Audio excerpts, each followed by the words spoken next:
Hello and welcome to this edition of World at War. My name is Mohammed Saleh.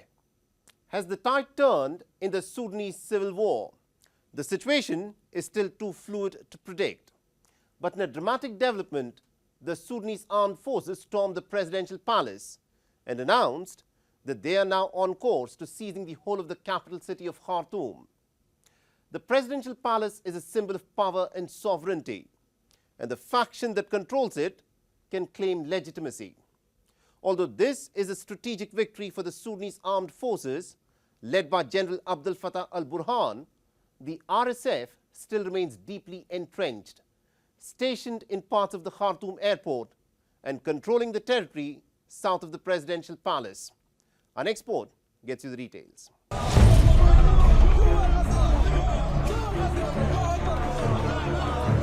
These are some of the very first images from inside the presidential palace in Khartoum, as jubilant soldiers dressed in the Sudanese National Army fatigues announced to the world that they are the ones who are now in charge of the presidential palace.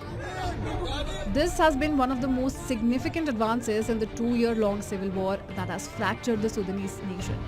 There was celebratory gunfire in the presidential palace compound. And soon, on Sudan's national television, the Sudanese army announced the advances it had made. In the name of God, the most gracious, the most merciful, Friday, March 21, 2025, our steadfast and resilient people, in a timeless heroic battle, our forces crowned their successes today in Khartoum, where they were able to crush the remnants of the rapid support forces in the areas of central Khartoum. The Arab market and the buildings of the Republican Palace, a symbol of sovereignty, pride and dignity of the Sudanese people, and the buildings of the ministries. Our forces, thanks to God, completely destroyed the enemy's personnel and equipment and seized large quantities of their weapons and equipment in the aforementioned areas. But the RSF was quick to put out a statement asserting that the battle for the presidential palace is far from over. The presidential palace has been captured by the RSF in April 2023, in the very first month of the fighting. The Sudanese army had for long been on the back foot but has recently been making gains and has retaken territory in the center of the country from the RSF. Meanwhile, the RSF has consolidated control in the west, hardening battle lines and moving the country towards de facto partition. The RSF is working to set up a parallel government in areas it controls, although it is not expected to receive widespread international recognition. The army claims it has also taken control of the ministries and other key buildings in central Khartoum. But independent sources say the RSF fighters have withdrawn by about only 400 meters. The Sudanese Army General Abdel Fattah al-Burhan visited the Al-Gadarif state to offer condolences to families of an officer and a journalist who were killed at the presidential palace, and has vowed to fight the RSF till it was routed. It is our pride in this blessed month, Ramadan, that our forces advance in a steady march to continue the liberation of Sudan. Through you, we promise the Sudanese people that we will continue. This battle won't stop. We are moving on. We will change course. We will not step back, nor will we retreat. We will continue until the end. The RSF, led by General Mohammed Hamdan Dagalo, also known as Hemedti, controls much of the Darfur region in western Sudan and large parts of south. The military-backed government, led by Army Chief General Abdel Fattah al-Burhan, controls eastern and northern Sudan. Before the two men fell out, they had worked together and had carried out a coup together, before a power struggle between them exploded into a civil war in April 2023. Full control of Khartoum could help the army complete its takeover of central Sudan, where it has wrested back territory from the RSF in recent months. But to oust Hemedti from Darfur will be a completely different battle.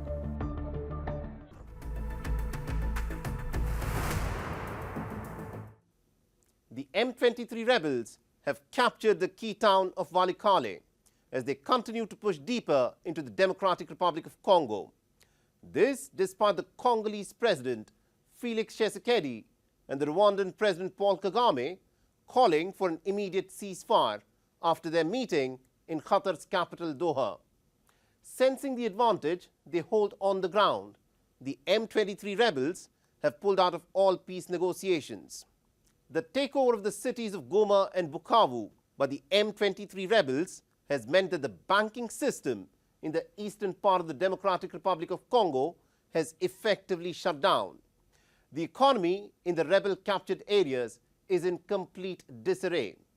Now, under these circumstances, the Congolese President Felix Tshisekedi has proposed a pretty novel deal. Now, Tshisekedi's Deputy Chief of Staff, Andre Vamiso, was reportedly in Washington earlier this month. And behind closed doors, a suggestion has been made that Congo wants to sign a mineral deal with the United States in exchange for security from the onslaught of the M23 rebels. Our next report gets you more details. The Democratic Republic of Congo is in turmoil. On the 20th of March, the M23 fighters captured the mining town of Walikale and posed for photographs in front of the prominent landmarks in the city. This is the farthest west. The M23 rebels have reached in their unprecedented advance this year. With a population of 15,000 people, Walikale is in the vicinity of several gold mines and also has the world's third largest mine for tin. An estimated 7,000 people have been killed since the beginning of this year, and tens of thousands have been forced to flee from their homes, carrying nothing more than the clothes on their back. Many have even crossed over into neighboring Burundi, where they live in crowded refugee tents. I don't know what to feel. I fled here during previous conflicts. Now I am here for the second time. There is no peace. We are asking God to answer the prayers of the Congolese people so that there is peace and we can go back home. In the Eastern Democratic Republic of Congo, the economy has effectively collapsed. The Bank of Congo has shut its operations, and people, even when they have money in their accounts, can barely access anything. I went to withdraw $50. This small amount of money will help me buy food. But it won't be enough because now I withdrew $50 at a rate of 2,700 Congolese francs. While buying food, the rate is 3,000 Congolese francs per dollar. Look at the margin of 300 francs. Since I only received $50, I will lose 15,000 francs, and that will be a shortage on the purchases I had to make. The M23 rebels are backed by Rwanda, but Kigali has never officially acknowledged the support it provides to the M23 fighters. On the 18th of March, the Congolese President Felix Tshisekedi and Paul Kagame met for face-to-face talks, mediated by the Emir of Qatar in Doha. The Congolese president and his Rwandan counterpart called for an immediate and an unconditional ceasefire, but the leader of the rebel forces, Corneille Nangaa, rubbished the call for a ceasefire. They have put prices on our arrest. We have nothing more to lose. We will fight until our cause is heard. Meanwhile, what happened in Doha, as long as we don't know the details, and as long as it doesn't solve our problems, we will say it does not concern us. With rampant corruption and the Congolese forces being bribed off to surrender without a fight in many instances, Congo is now turning towards the United States for help. Inspired by Donald Trump's plan for a minerals deal in exchange for military aid to Ukraine, the Deputy Chief of Staff of the Congolese President Felix Tshisekedi has proposed a similar plan behind closed doors. The precise contours on what Congo wants from the United States is not clear. But some legislators of the Democratic Republic of Congo are hoping that the United States will put some of its troops on the ground to contain the conflict. In exchange for the Congolese minerals, the ball is now in Donald Trump's court. Will the deal-maker American president now venture into the Congolese war theater to strike a minerals deal for the United States?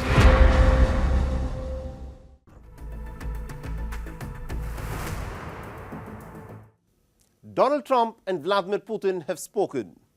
But instead of cooling down the temperature, what is being witnessed in the Ukrainian war theater is a sharp escalation that no one had predicted. Ukraine seems more emboldened, striking targets deeper inside the Russian territory, such as the Engel's airbase in Saratov, where Russia keeps its nuclear bomber jets. European leaders are trying to forge a coalition of the willing and are exhorting each other that the European Union must not make itself smaller than what it is.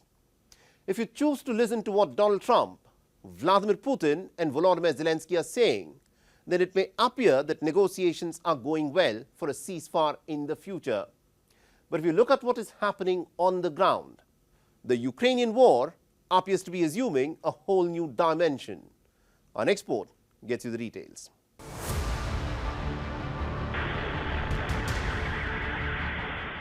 This was the moment when a Ukrainian drone struck an apartment building in the southern Russian city of Rostov-on-Don. It is not clear what the Ukrainians were targeting on the 17th floor of this apartment building. But what is certain is that the missile and drone strikes which Ukraine and Russia have been lashing at each other with appear to have more sting. On the 20th of March, Ukraine had unleashed an audacious attack on Russia's nuke bomber airfield. Russia's Tupolev Tu-160 nuclear, capable heavy strategic bombers, known unofficially as White Swans, are stationed at this airbase. More than 132 Ukrainian drones were intercepted, but those that managed to get through wreaked havoc. Satellite images of the Engels airbase that have since emerged provide a clearer picture of the craters and the damaged bunkers caused due to the Ukrainian attack. Russia's response was swift and devastating. The port city of Odessa was immediately struck by Russian drones at a time when the Czech Prime Minister was visiting. But speaking to the media at the White House, Donald Trump still insists that there will be a ceasefire. I think we have a ceasefire on a lot of areas, and so far that's all held very well.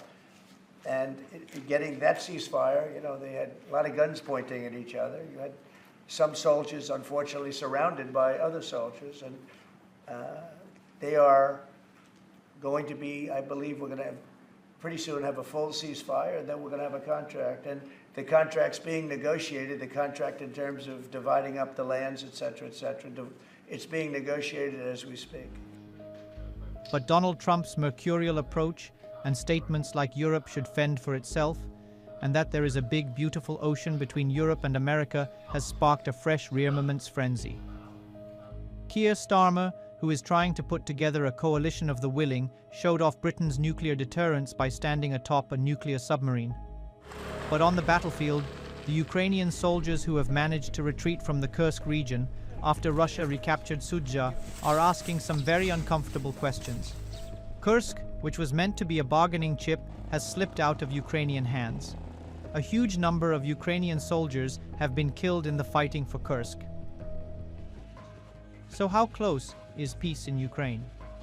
Even though Donald Trump and Vladimir Putin have indicated that their talks are charting the path towards a ceasefire. But on the ground, the reality is, Ukraine this week bombed a Russian nuclear bomber base. And for things to slip out of hand and hurtle towards a nuclear catastrophe, all it needs is just one simple miscalculation.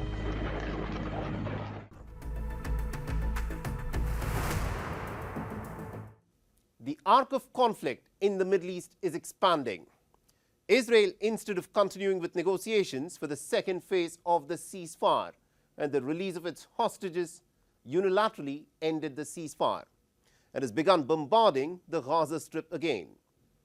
Israel is also bombing what it describes as the vestiges of the strategic weapons in Syria.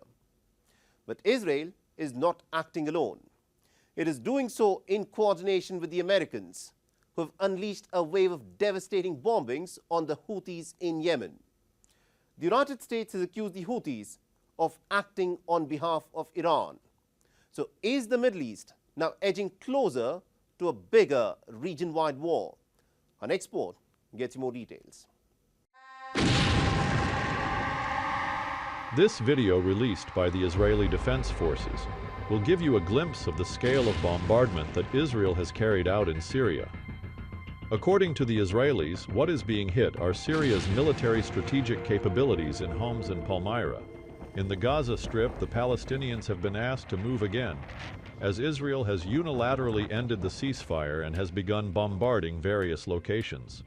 43-year-old Hudhaifa Lafi, who had managed to return to the ruins of his home in Rafah during the ceasefire, has been asked to move again.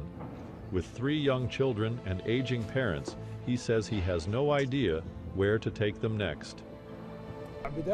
When Israel announced the end of the ceasefire and the return of the war, it was honestly maybe the most dangerous and difficult nightmare we had in mind. The war we are experiencing is not a normal war. I understand that war is supposed to be between armies, and that we, as civilians, are supposed to be in a safe place, isolated from harm, together with our families. But the war we were exposed to was a war of starvation, a war of death, a war of destruction, and a war that left no people, no trees, no children, no women, no homes. Israel has also begun large-scale ground attacks in Gaza. Almost every home, business establishment, and building has been bombed and destroyed by the Israeli military. Like, for instance, at this refugee camp in Beit Lahia, the Palestinians are living in tent encampments, braving the elements. But even these tent encampments have been repeatedly shelled by the Israeli forces. Israel has stopped all humanitarian aid from entering the Gaza Strip. The scale of the bombardment the Palestinians have been subjected to can be glimpsed from videos such as these that have been shared by the IDF. Several hundreds of Palestinians, including women and children, have been killed in a matter of days since Israel ended the ceasefire. Mass funeral prayers of those whose bodies have been pulled out of the rubble are an everyday feature in Gaza, but there are many bodies that still remain trapped underneath the rubble. I was a resident of Al Junaina neighborhood in Rafah. I displaced my wife and took her to Fresh area in Al Mawasi, which is considered a shelter for the displaced. I took her and my son and returned to Al Junaina again. I was shocked when they told me that my wife and son were martyred. They were sitting in a tent, a missile fell on them, and they were martyred. On the other hand, the United States has unleashed a wave of airstrikes on the Houthis in Yemen. This video released by the U.S. CENTCOM shows fighter jets taking off from an aircraft carrier. This is the biggest U.S. military operation in the Middle East since President Donald Trump took office in January. The Houthis, on the other hand, fired a hypersonic missile at Israel, which set of air raid sirens in Jerusalem. The United States has intercepted the drones fired by the Houthis.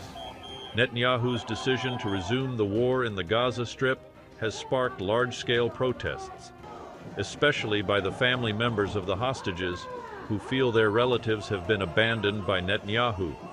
They have accused Netanyahu of abandoning the ceasefire negotiations and resuming the war only to prolong his political career.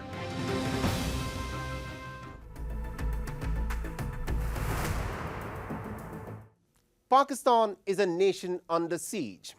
Although Islamabad is reluctant to admit to this, what is abundantly clear is that with each passing day and with each passing week, insurgents and terror outfits are gaining and projecting more power within the country.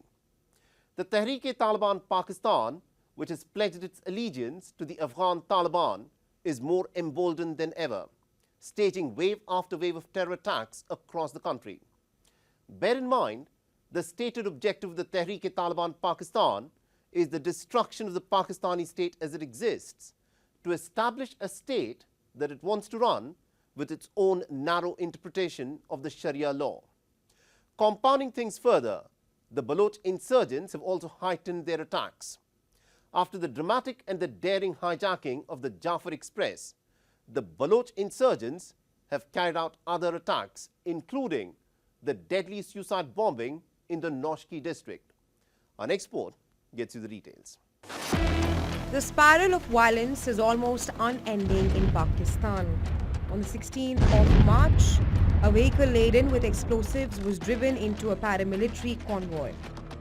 11 people, including 9 security personnel, were killed.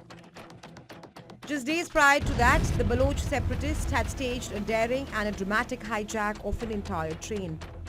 Fighters belonging to the Balochistan Liberation Army, a separatist group seeking Balochistan secession from Pakistan, claimed responsibility. The incident resulted in a days-long standoff. And eventually, the Pakistan security forces managed to rescue the passengers of the train who had been taken hostage. Suicide bombers who stayed here. All those suicide bombers who stayed here, they were also neutralized and killed. We did precision targeting. Zarar Company arrived here on 12th of March midday. They made their assessment. Our Special Operation Wing Frontier Corps provided them enabling environment on both prongs, giving them a launching pad. They do quick planning and assessment, and Army's snipers target them with such a precision that they are unable to kill any of the abductees anymore. The Pakistan security agencies are trying to put up a brave face. But with the security situation being what it is, the people of Balochistan have raised some very legitimate concerns.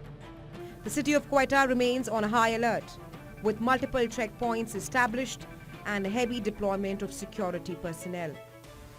Quetta residents are opting to stay indoors rather than venture out, citing persistent fears of terrorism and violence.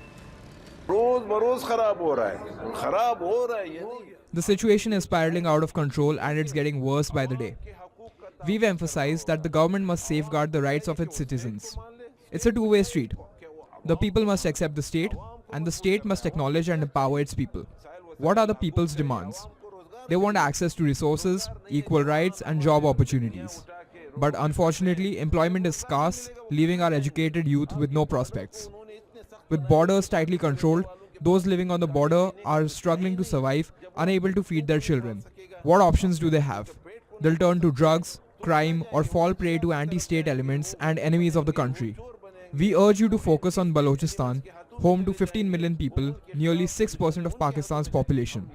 What is it that we lack? What can't we handle?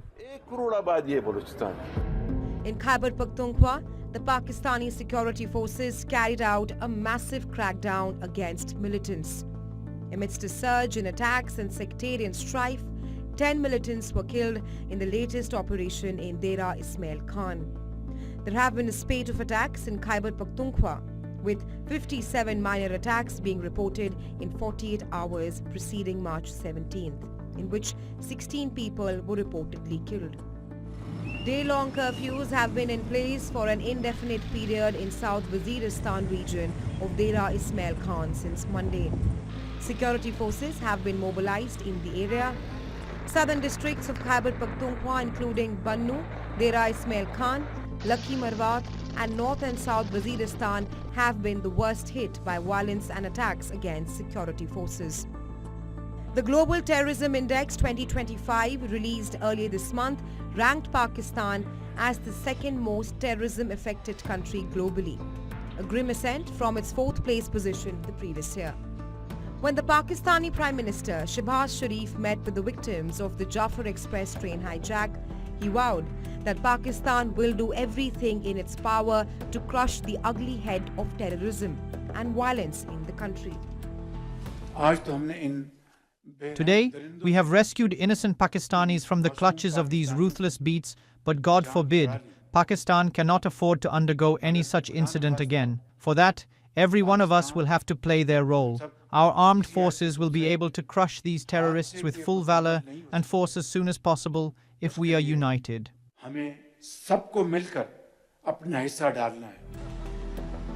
But very few people in Pakistan are convinced that the government actually has both the desire and the will to follow through with its promise.